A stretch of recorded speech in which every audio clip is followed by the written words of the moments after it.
The relatively modern Korean martial art of Hapkido is said to have its origins in Japan, or at least to have obtained its major influences from the Japanese art of Daito Ryu Aiki Jiu-Jitsu. This art was made famous by Sokaku Takeda. He is thought of by many as the last of the samurai, and was the teacher of Ueshiba, referred to as O-sensei, who founded Aikido based on Daito Ryu Jiu-Jitsu. Most Hapkido stylists believe that Takeda Shihan was the teacher for 30 years of the founder of Hapkido, Grandmaster Cheya.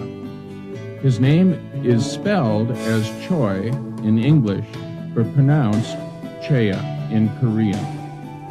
He started Hapkido in 1945 as World War II ended and moved back to Korea after some 30 years of studies in Japan with Takeda. In English, Hapkido may be translated as the art of coordinated power. Its meaning also implies coordinated movement and harmony, such as between one's mind and body, plus the energy of inner strength. In 1964, Hapkido Master Rim began his studies in Korea with Grandmaster Cheya. He then moved to America to teach as a Grandmaster of the system. Master Joe Cheya, seen here with Grandmaster Cheya, has studied many years with Grandmaster Rim and now holds the rank of 8th degree black belt in Hapkido.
Hi, I'm Joe Cheya.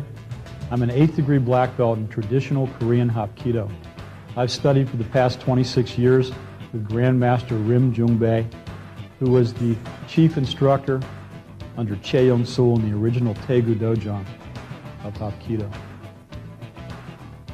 Hapkido is an art form whose base techniques comprise 3,808 motions. In these tapes that we're doing for you through Black Belt Magazine, we're going to try and give you a sample of all levels of the motions within this art form. We're going to begin with the basics in Volume 1, and in each tape we're going to take it up a notch and give you progressively more advanced movements. Where in Tape 5, we're going to do just weapons techniques that are unique to Hapkido.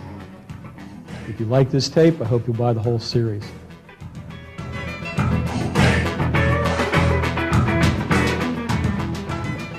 One of the things a beginning practitioner of Hapkido has to learn are the warm-up exercises to get the body prepared to do the Hapkido techniques. Mike's going to help me with these. I'm going to talk him through them so you can get an example of what we do before we start our class. Mike? The first exercise we practice is a head roll. Mike's going to nod his head forward and back and from side to side, and then start rolling the head around the neck. 10 times one way, 10 times the other way. That's the first exercise.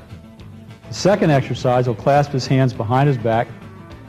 He's going to roll his entire body, a little bend in the knees so he doesn't stress his lower back. He's going to roll first one way,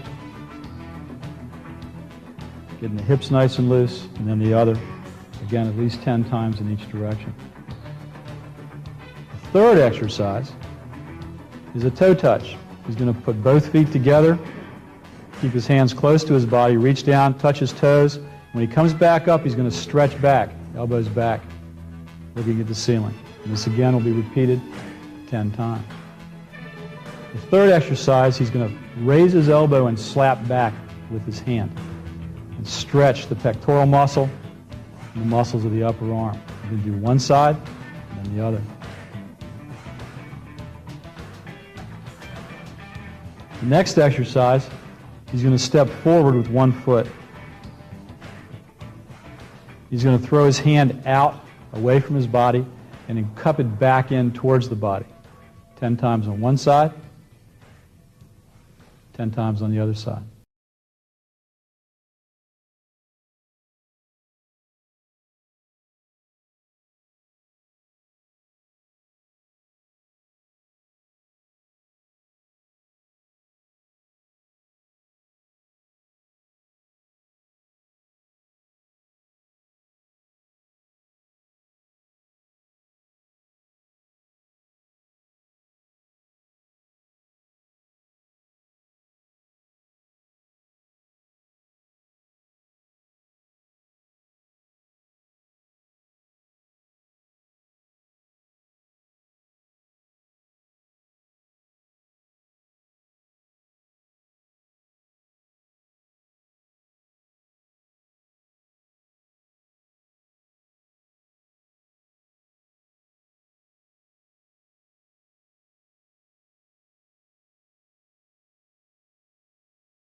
Really just stretches.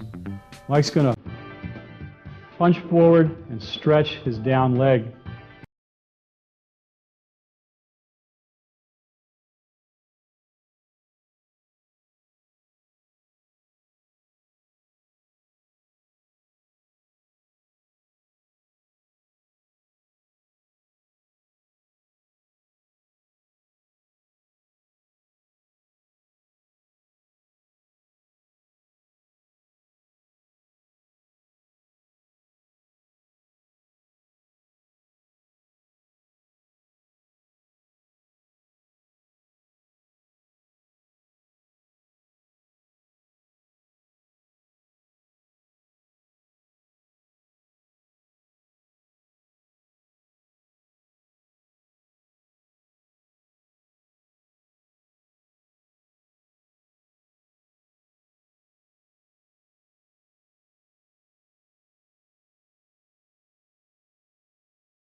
He's going to do a shoulder roll now from a standing position. He'll step forward with his right leg and tumble over his right shoulder. He'll reach around with the right hand towards the left ankle and try to impact the mat as little as possible by curving his body through the roll.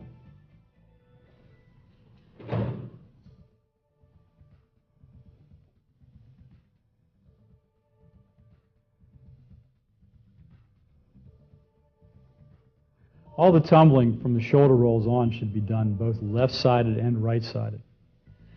When you get a little more advanced in tumbling and comfortable with turning your body over, you'll do the rolls with no hands as well. So Mike will grab his belt and do a shoulder roll right side and then left side with no hands.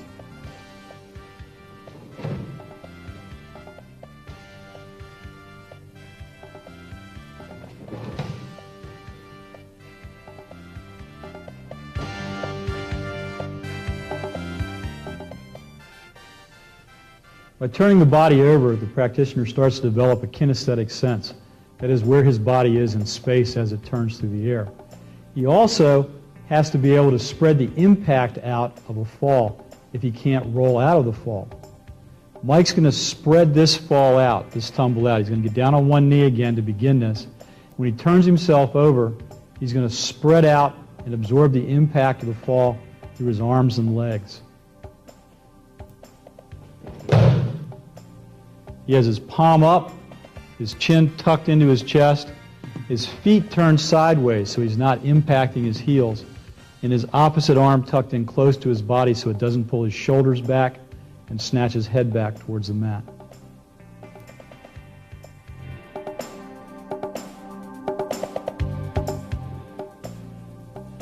Mike's going to do the same tumble now from a standing position.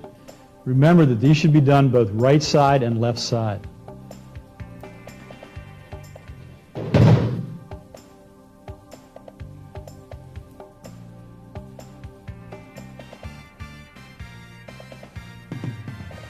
The last tumbling motion practiced by the beginner is a rearward tumble. Mike's going to turn around and squat down.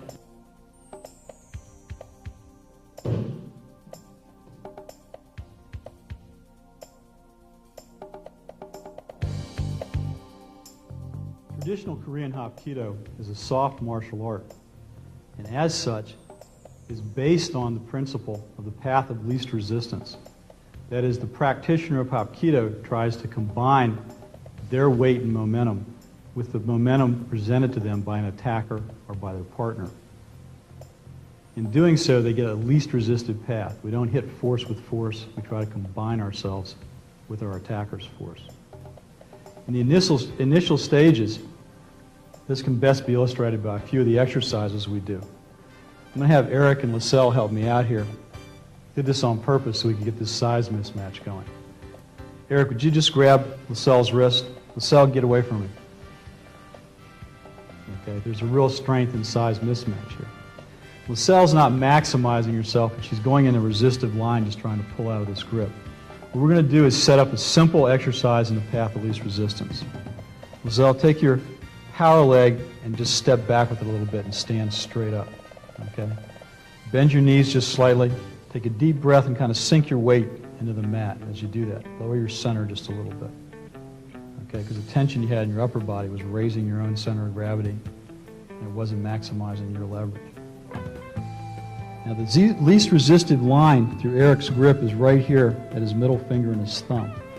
Open your palm up, make a tight hand, and point the bones of your arm at that little hole right there where his middle finger and thumb come together. And standing flat and not holding your breath. Okay? Just move your hand through that line to the side and it'll pop right out. That's the least resistive line in that grip. Take the same hand, grab your other wrist. Okay? Just through your curve. Now where's the least resistive line? All right, there it is. So just point your thumb up.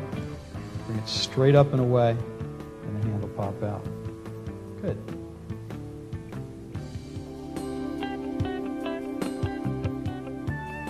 Let's take a look at a motion now that's a little more street practical and illustrates the same path of least resistance. I'm going to do this to Eric first, then I want you to try it out. Okay. He's going to grab me and kind of jack me up here. What I'm going to do is take my same side hand, my left hand, just pinch the top of his thumb. This hand I'm going to come and grab the wrist with the palm cranked up so I have a place for his wrist to bend. I'm going to take all this tension that he's putting into lifting me up and back, and I'm going to turn it into a wrist lock that'll knock him down. So by catching him here and stepping back just slightly, all I have to do now is turn my shoulders into the force he's put into me, and it knocks him right down. Okay? I want you to try that.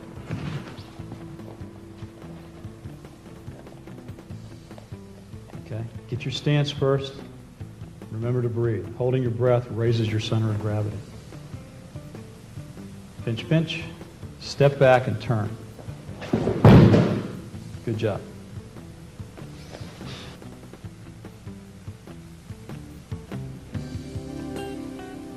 This next motion is an illustration of following the path of least resistance from a grab from behind. Eric, just kind of give me a bear hug over my shoulders. Okay? He's a pretty strong guy. Trying to struggle out of this is just not going to work for me. What I want to do is sit down into my weight again so that I have a base. I want to cover his arm. And then I'm going to lift one arm or the other so that my elbow starts to point the ceiling. I'll put my hip under that arm at the same time.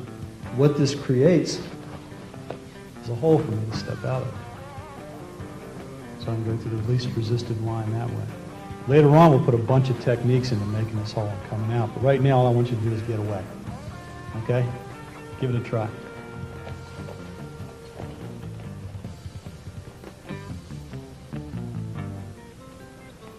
Hip up and come out.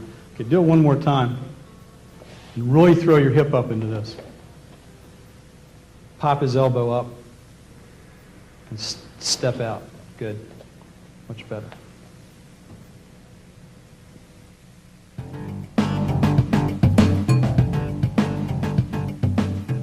In this technique, we're going to take a look at a soft blocking technique.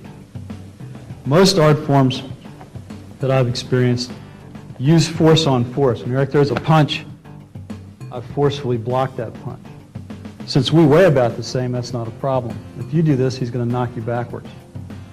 So you take this force that's coming at you and stroke inside and move away with it. He'll actually follow towards you as he does that, as he extends his reach into you. So I'll take a basic stance, upright, my power leg back, relax into bent knees. I'm going to put my palms crossed a little higher than my belly button level. This is the basic defensive stance. And as he punches, I'm going to sweep both hands up to the inside and stroke back. This is a soft block. A double inside, retreating soft block. Okay? Try that. Remember to move with him so he doesn't bowl you over. Good. Don't pull him past. Do it again and use both hands this time. Even if he's not throwing the other hand, use both hands. Good.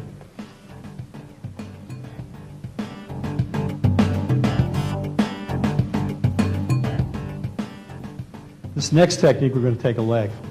Okay? You have somebody this big popping a foot at you, it's going to be really hard to deal with. But if you can move with him and include his weight with what your body is doing, there's a good shot you can take him off his feet. So from here, Eric's just going to give me a shot towards my belly. I'm going to hold your foot up for you so I can illustrate what I'm talking about.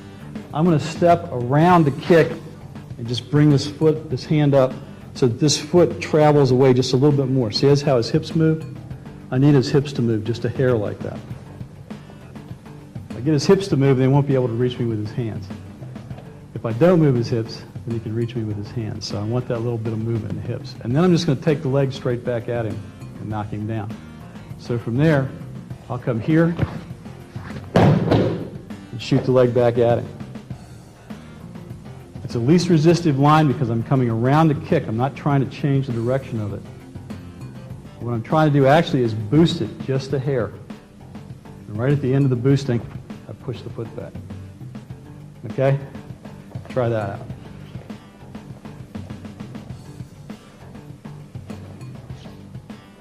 Okay, that's pretty good for a first time.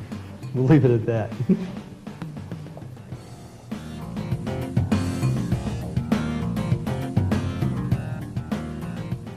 The path of least resistance is the terminology we use for beginning and intermediate Hapkidoists. As a person progresses through Hapkido, this path of least resistance turns into a connection with key energy. And it's through that connection with key energy that Hapkido is practiced. It's an extension of just the energy around you. The practitioner, through meditation and through practice, disappears into ki, because there's just one energy in the art form.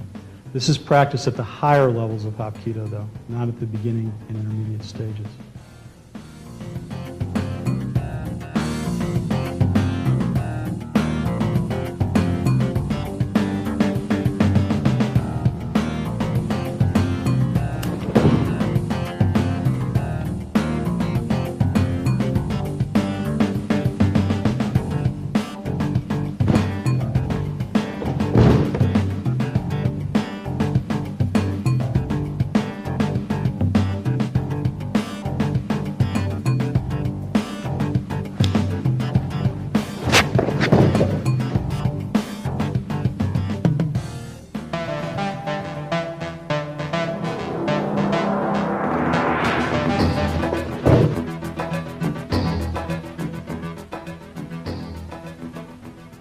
In the beginning, a Hapkidoist does exercise motion to familiarize himself with the path of least resistance and the most efficient line of movement to create a technique.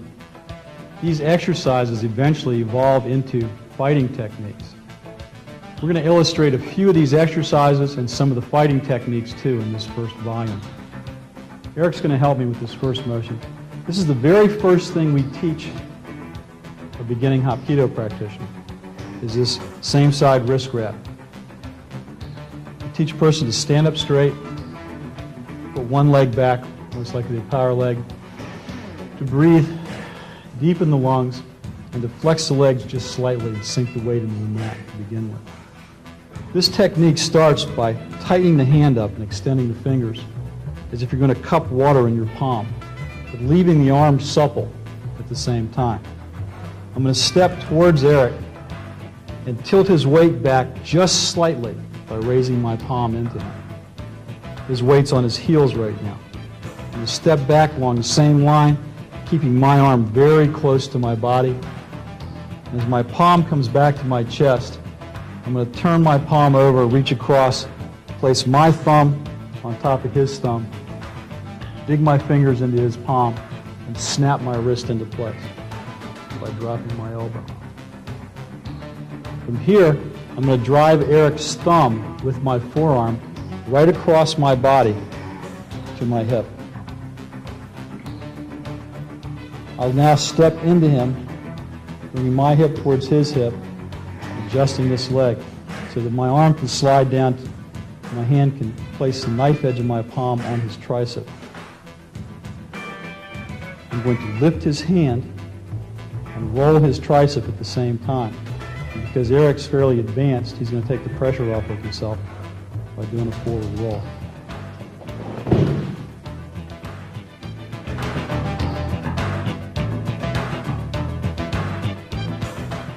The beginning technique we just did becomes a more intermediate technique just by having Eric cross grab my wrist. From here, I'm going to take my stance again. I'm going to think in my mind of connecting to Eric, my center to his center, through our arms, and the flow of energy that's there. And in this technique, I'm going to rotate my hand to the outside and connect Eric to myself through this line of energy that binds us, and just turn into him. While doing so, I'm going to close the distance. I'm going to come right back into the same ending technique, all in one motion, where I'm going to bend him over. I'm not going to drop yet, Eric. Right here. As my hips close on him, I'll turn him over. So to do that as one motion, at practice speed, I'll just come to the outside, step next to him, and throw him over.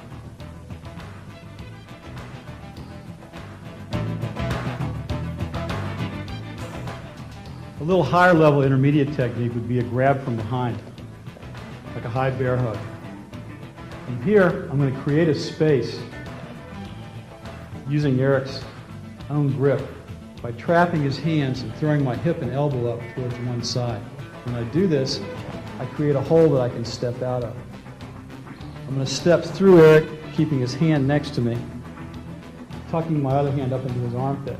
As I straighten out of this, I'm going to do the same takedown technique. I'm going to raise the wrist and rotate the tricep at the same time. So when I straighten my own body out, I'll turn Eric over.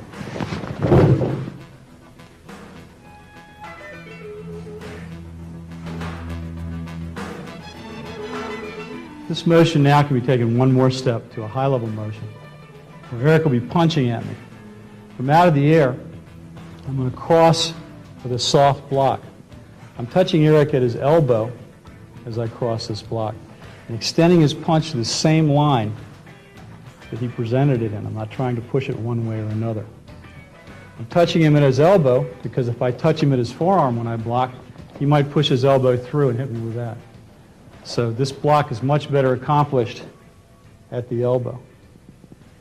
From here, I'm going to step next to him into his punch and let my hand come down into his wrist. Position my hand the same way as I had in the last couple of movements. And as my hips close the radius on Eric's hips, I'll dump him over. Let's do that as one movement. So it's here,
There are many motions in traditional Hapkido that control your partner or your opponent through their wrist.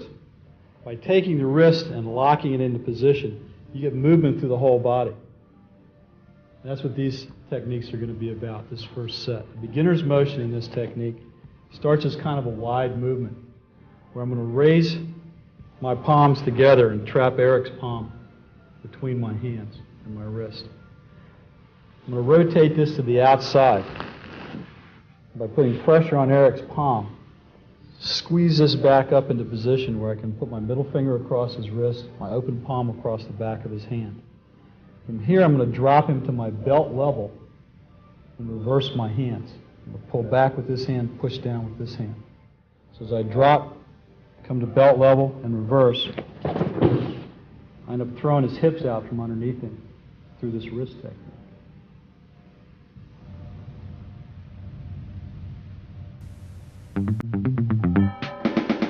The same basic wrist bending principle goes into work too when you grab by the jacket or any part of your clothing. I'm going to break Eric's wrist down by grabbing his forearm right at the medial nerve with my middle finger. I'm going to compress this nerve that's in here. See how his fingers are moving? Compresses the nerves in the muscle tissue and it'll make his hand weak so that I can bend it. So I'll palm the back with his forearm. I'll reach over with my middle finger and dig in on the medial nerve and drop my elbow into place. Okay? I'll come up over this with my palm on his knuckles. And by rolling my shoulders, I'll bend his wrist into his forearm again, just like I did on the prior technique. This will take him off his feet.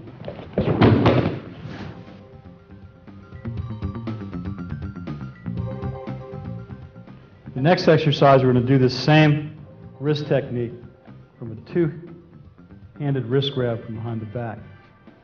What I'll do is I'll start turning towards Eric to find this wrist. As I touch the wrist, I'll step through and bring it with me. From here, I'm pinching it between my thumb and forefinger. I'll bring the other hand around over the top, and I'll push, pull, and knock him to the mat. So this technique looks like this at practice speed.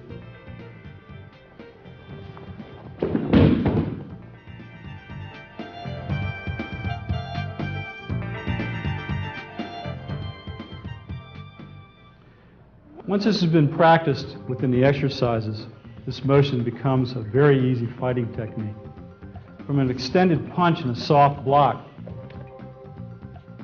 I can bring Eric's wrists around and I'll cross pinch it with my other hand and snatch him down. Now, this has to be done with some speed or I can't move his hips. It's also done in fairly close proximity to my body. It's hard to do out away from my body. So I'll pull it in tight as I do it.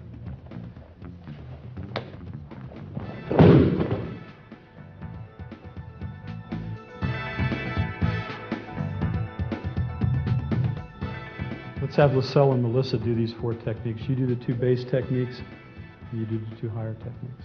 Okay, we'll start with the base ones. Just with a wrist grab.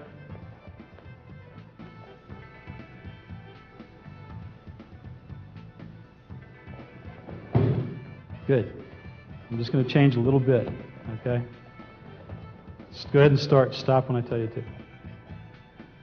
Okay, right here, stop. What you want to do is get your palm deeper in and you want to press this hand between your hands so that it kind of squirts into position as you come around in the second circle. There you go. Now straight down. Push, pull. Good. Okay, the second was a grab from in the jacket. This grab can be anywhere. It can be bottom of your skirt, it could be your handbag, anywhere. As long as you hook the wrist and turn into this, you'll knock the person down with this wrist lock. Okay, so first you're going to find the medial nerve in her forearm and break her grip down. Okay, line your forearm up with the line of your push. There you go. You come down, push in and turn into her wrist, and it'll knock her over. Good line. Do the same thing. Go ahead and straighten your D jacket. And I'm going to mess it up again. Do the same thing. I'm grabbing that here. Just hook her wrist. All right? Follow through by turning into her and turn your whole body into her hand and knock her down. Good. That works really well if someone grabs your handbag or your coat or something like that. You knock them right down. Okay, the next technique was from a two-handed wrist grab from behind. This is a little higher, high level, intermediate. Try that one. Okay, that was excellent. There's nothing to clean up on that. And last is a punch. You're going to do an over-cupping block, a soft block. You draw the punch to you as you fade a little bit. You'll grab your wrist lock with your blocking hand and then secure it by creating a fulcrum point right at the wrist by pinching flat on the wrist. Try that technique. Good job. Okay, we're going to do one more thing here. I'm going to add something to the end of this so you can pin her. Okay, so knock her down and stop and let me line that up. Okay? Now, step right in up underneath her arm and turn your hips into her elbow. Okay?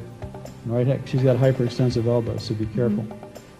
By holding the hand and locking the elbow back, if you drop your weight and turn into her elbow now, you could break the elbow. Careful.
This third set consists of chokes and headlocks.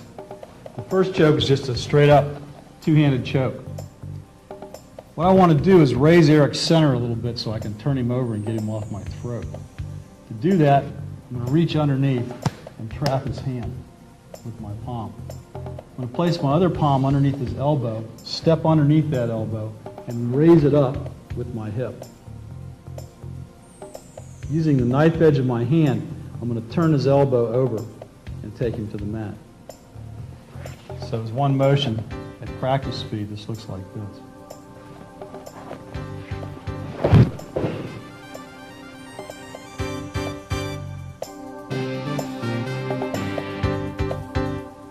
In this next technique, I'm going to use a finger lock. As Eric's choking me, my back was up against the wall or something, I couldn't move. What I would do is lift one of his fingers with the same side hand. Reach through and grab that finger and point it towards the floor. From here, Eric's starting to feel some pain. I can take him straight down. So, as one motion, as a single technique, it would look like this. I'd raise the finger up, drop him down. I'm going to put my knee behind his elbow. And if he starts to reach up to grab me, I'll bend this finger back because it's near breaking at this point.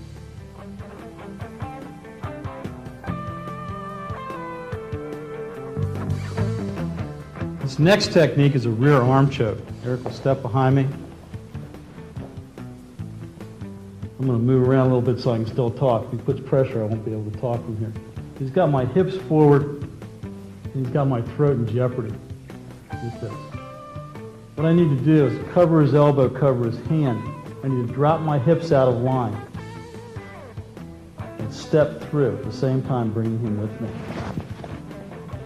I'll bring the arm with me. From here, I'm going to jam him up into a hammer lock, holding his hand flat. Put him on the floor. To lock this, I'll step behind his elbow and his wrist and twist into this to lock up the hammer lock.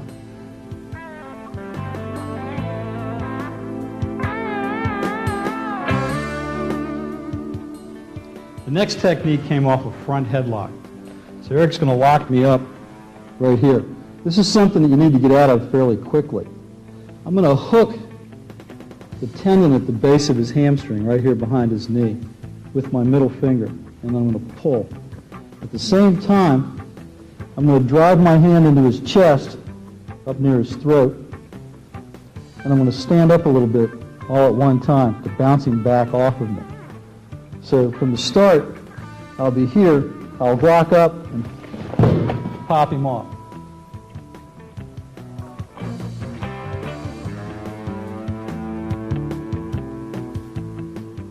This next technique is a side headlock. From here, I'm going to take my thumb and do the same thing I did with my middle finger on the last one. I'm going to jam it behind his knee joint and push forward.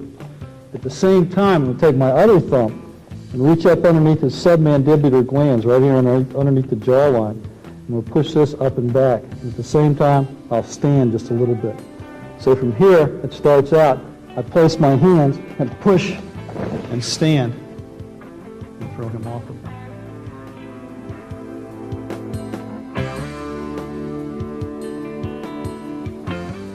Okay, let's have LaSalle and Melissa do these techniques. Two-hand choke on LaSalle.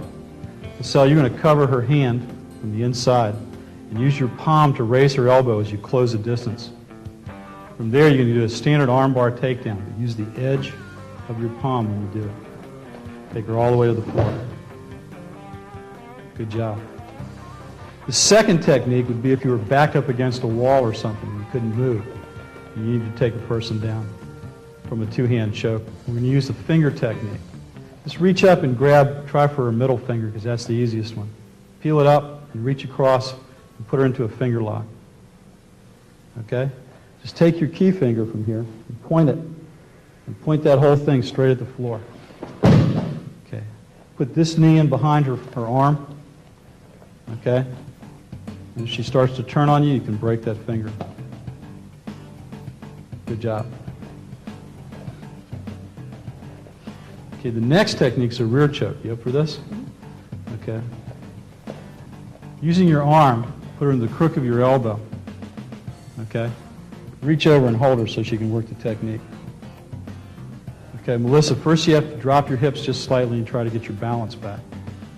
And step through with your inside foot as you cover the hand and the elbow at the same time. Bring her arm with you. All right? Now, holding her hand flat, okay?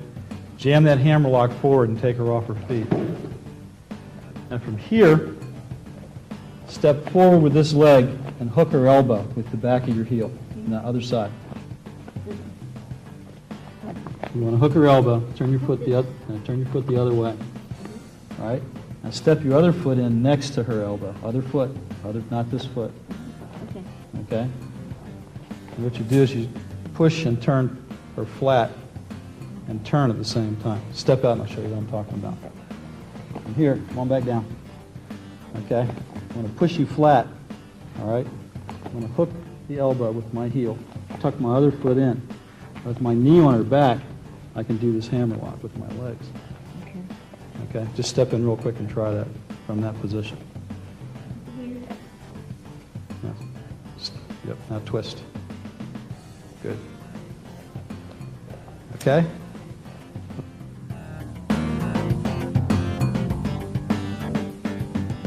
Your last two techniques are a front and a side headlock. Let's set up the front headlock. Okay, from here your contact points are right behind LaSalle's knee. Form your hand up like this and hook this tendon. Feel it? Okay, don't pull on it yet. All right? Your other hand's going to come up and place just at her chest below her throat. You're going to push and pull and stand up at the same time and knock her backwards. Okay? One more time. You've got to pop yourself up more. Try it again. Use your hips underneath the motion to do this. Good. That was much better. Next is a side headlock. Okay? So from the side, she's going to grab you. You're going to use this thumb into that same area. Okay? At the same time, this hand is going to come up and you're going to use this thumb underneath her jaw. So you place your hand on the side of her face and put the thumb right underneath the jaw where those sensitive glands are. And you're going to push, push, and stand up again to knock her down. Okay? Same thing as last time, you didn't really stand up, you just sort of muscled her down. Do it again and put your hips in and pop up a little quicker, and she'll go down a lot quicker. Pop it up. There you go. Good motion.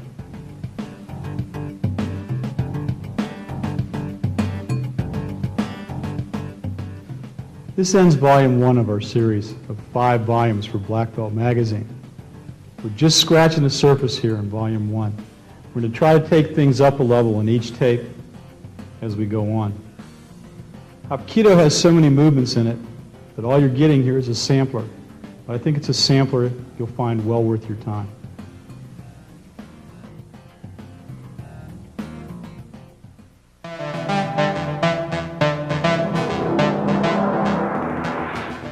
At the beginning of this lesson, and here at the end, we are privileged to see founding Grand Master of Hapkido, Yong-Sul Che. This extremely rare footage of Che was taken in America a few years before he passed away. A true legend in the world of martial arts, Yong-Sul Che.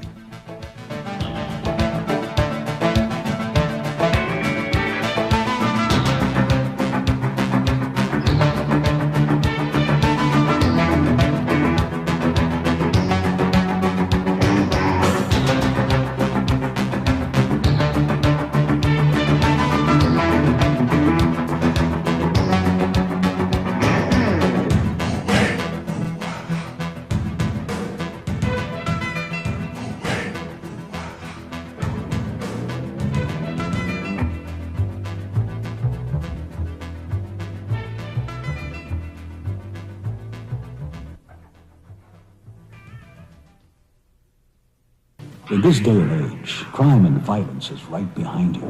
You can fight back with self-defense, and the best source is Black Belt Magazine, the world's leading magazine of self-defense. Learn how to defend yourself with fully illustrated in-depth articles, interviews with martial arts celebrities, plus trends and current events. Go with the best, Black Belt. To subscribe today, call 1-800-57-KARATE.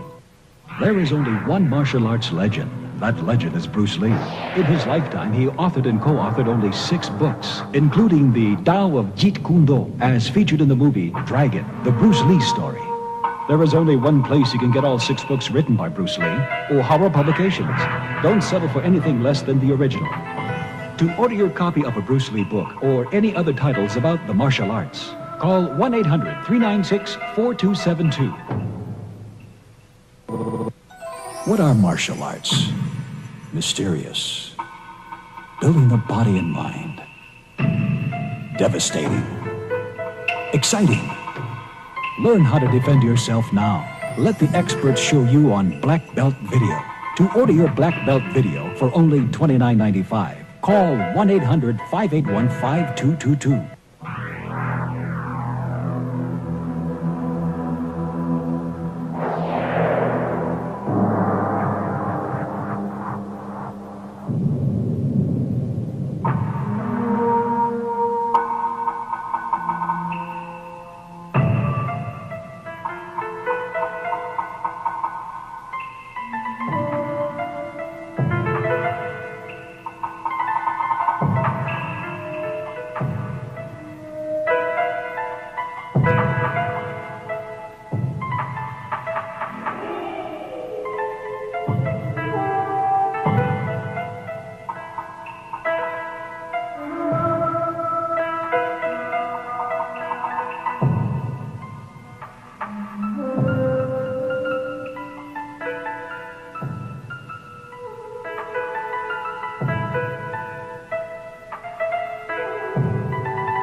Again, that's 1-800-581-5...